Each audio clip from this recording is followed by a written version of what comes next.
The other big story tonight, a blockbuster actually, the New York Times dropped a remarkable allegation today about the #2 man in the Department of Justice, the Deputy Attorney General Rod Rosenstein.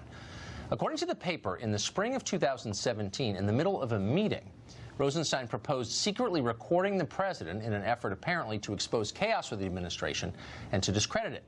The Times also says that Rosenstein talked about recruiting members of the cabinet to invoke the 25th Amendment and remove the president from office in a kind of internal coup. Rosenstein has denied this story, but almost nobody in Washington seems to believe him. That's not surprising. Rosenstein is not a particularly popular person here. He's also a permanent federal bureaucrat, a group that has been working to undermine the president since the inauguration. So those are two strikes against him. But none of that means the story is true. Before you decide whether it is, consider where it came from and why it was published now.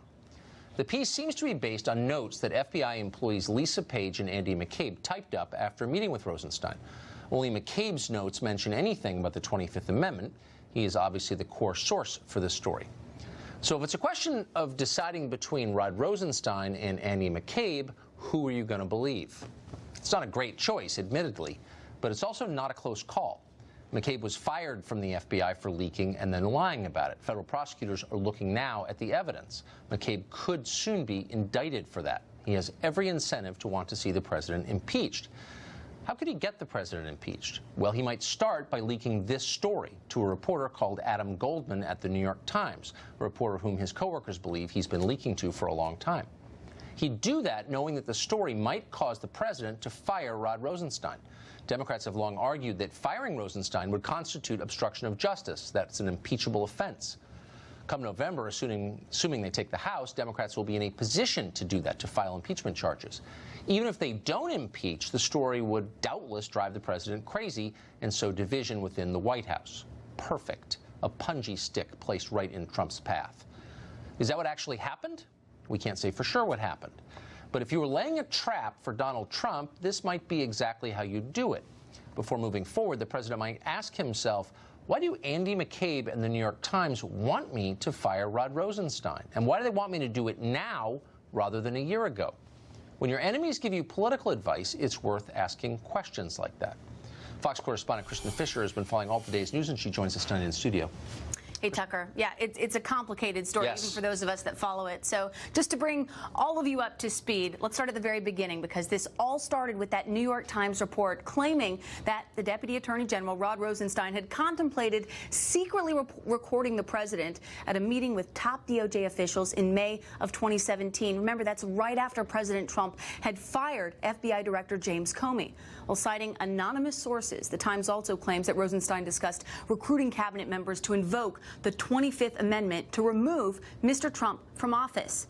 Well, in response to all of this, Rosenstein put out a statement saying, quote, "The New York Times' story is inaccurate and factually incorrect. But let me be clear about this. Based on my personal dealings with the president, there is no basis to invoke the 25th Amendment." So Rosenstein calls the story inaccurate, but you'll note he doesn't categorically deny it. And that's likely, or could be, because according to our justice producer, Jake Gibson, who spoke with a DOJ official who was in that room during the meeting, Rosenstein did say something like that, but he was joking. He was allegedly in the middle of a heated exchange with then acting FBI Director Andrew McCabe. The source says, and this is a direct quote, the statement about secretly recording the president was sarcastic and was never discussed with any intention of recording a conversation with the president.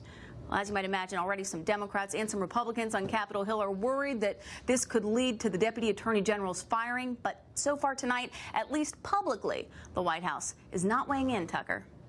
Probably a lot of conversation behind the scenes, I would think. I would imagine so. Kristen Fisher, thank you for that. Thanks for having me. Republican Congressman Matt Gaetz represents the state of Florida, and he joins us tonight. Congressman, thanks a lot for coming on. So this is no defense of Rod Rosenstein, who's never struck me as someone I would trust personally. But does it seem odd that both the New York Times and Andy McCabe clearly would like the president to fire Rod Rosenstein? So what does that tell you? Well, we're only going to find out the truth if we're able to get Rod Rosenstein under oath to explain what he said and the context. There appears to be no denial that he talked about wiretapping the president. So now we're supposed to believe the insurance policy wasn't really an insurance policy. The secret society didn't really exist. This is just sarcasm when you're talking about taping the president. And when they said, we'll stop him, they didn't mean they'd stop Donald Trump. They meant that America would rise to its greatest virtues. So I guess we can either believe the lying Department of Justice or our lying eyes. So, again, I don't want this to come off as some sort of defense of permanent DOJ personnel, whom, as I've said many times, I would not trust. On the other hand, consider this. So Andy McCabe apparently is under investigation by the U.S. Attorney in D.C. based on that IG report from DOJ that said that he leaked and lied about it. So he could be indicted. If that's true, and I think it is, then no one at DOJ could call Andy McCabe a liar without invalidating the case. In other words, the prosecutor can't call the person he's charging a liar before the case, or a judge will throw it out. So maybe they can't actually deny this for that reason.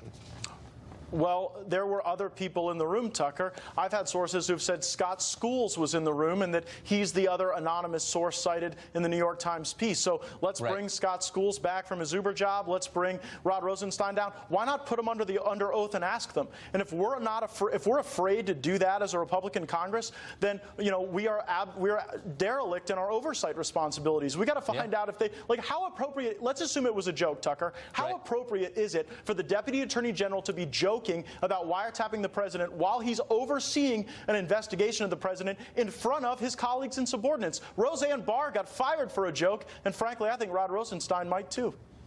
Interesting. So I want to ask you, speaking of the Congress's obligations as an oversight body, these documents pertaining to the Russia investigation, particularly the FISA warrant that allowed the Obama administration to spy on Carter Page, we were promised that they would be declassified. And apparently the permanent bureaucracy has prevented that from happening. It's deeply frustrating to those of us who believe in transparency and openness and the public's right to know the details of what its government is doing behind its back. Can anything be done about this, or is it final? Well, I think that there were some who convinced the president that since the Inspector General is already looking at this content, that if the Inspector General finishes, it will all come out anyway.